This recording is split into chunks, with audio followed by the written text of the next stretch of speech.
Chapter 4. When Fear Stopped Whispering and Started Wounding. It started as a warning, but fear stayed too long. It unpacked, made a home, and called itself truth, the thoughts of my childhood. Fear can be helpful, it can be protective, and it's definitely born into all of us. Millennia of human evolution instilled certain instincts and an awareness of danger that kept us alive. Natural trepidations about heights and falling, loud and unexpected sounds, unfamiliar and threatening predators.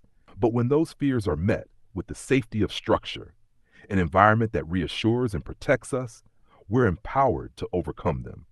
We fly at 30,000 feet not because the fear of falling disappears, but because we trust the manufacturer, the regulations of the FAA, and the layered systems of safety and control. That trust replaces panic with peace. We board the plane without fear, even though the risk still exists. But when fear is not governed by systems of safety or grounded by trust, it becomes something else entirely. It controls us, paralyzes us. Left unchecked, fear doesn't protect, it dominates. It becomes the power itself. The church system and culture I grew up in offered a false sense of protection and a corrupt vision of spirituality. Emotional, spiritual, and mental abuse were rampant, but justified through the misuse and manipulation of Scripture. Verses were twisted into weapons, and sermons became tools of control, preaching obedience and threatening consequences for anyone who dared to step out of line. A system like the church should be a refuge, a place of safety, healing, and grace. It should protect the vulnerable, uphold the broken, and create space for questions, growth, and truth. But when that system is left unchecked, when power is held without accountability, fear becomes its loudest preacher. Slowly, silently, that fear begins to massacre the very people it was meant to protect. Not with swords or fists, but with shame, silence, and the suffocating weight of spiritual manipulation. I avoided many of the temptations that tripped up the people around me.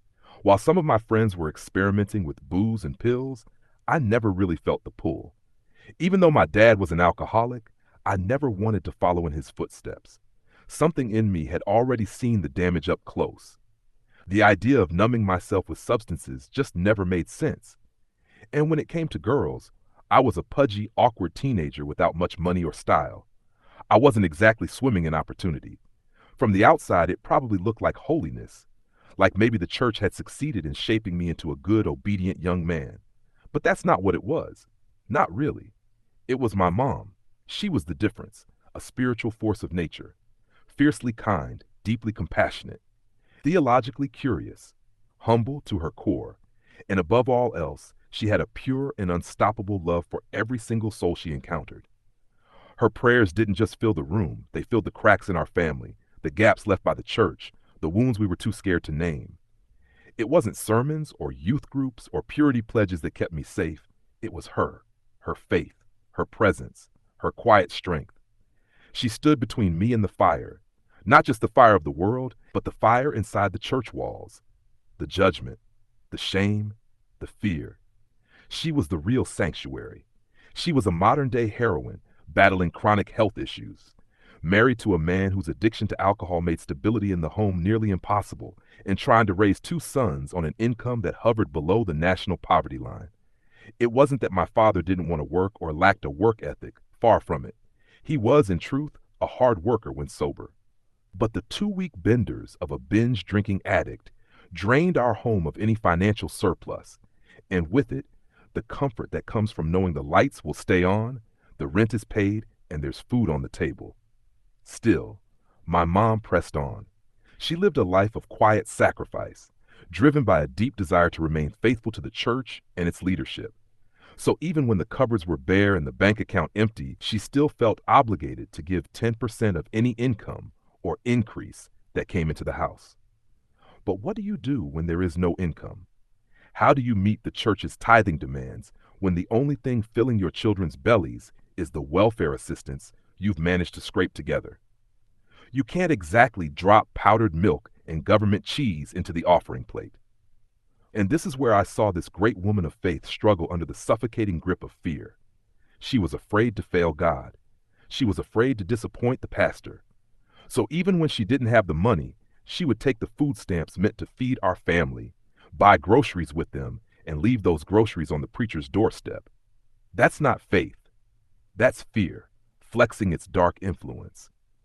When single mothers, widows, or elderly saints living on fixed incomes feel pressure to surrender what little they have to millionaire pastors, that's not obedience. That's fear, weaponized. Our senior pastor didn't merely imply this. He preached it openly from the pulpit. He warned us not to take vacations or board airplanes if we weren't caught up on our tithes. If the plane went down, he said, we wouldn't go to heaven, we'd go to hell. Not for a life of sin or a hardened heart, but for the insidious offense of withholding 10% from God. According to him, using your last dollar to buy your child's asthma medication instead of paying tithes wasn't just poor stewardship, it was outright rebellion. And rebellion, we were told, would cancel out the work of the cross in your life and land you in eternal torment. This was when I began to realize that fear wasn't just a feeling I carried. It had become a theology I lived by. It shaped how I saw God, how I saw myself, how I made every decision. It disguised itself as obedience, but it was bondage. I thought I was being faithful. I thought I was doing what was right. But beneath it all, I was just terrified of punishment, of rejection, of getting it wrong. I was a teen trying to earn love from a God I was told would abandon me if I failed. And yet, as heavy as that season felt, I didn't know then that it was only the first crack in the foundation. The real breaking was still ahead. The kind of pain that doesn't just wound you, it rewrites you.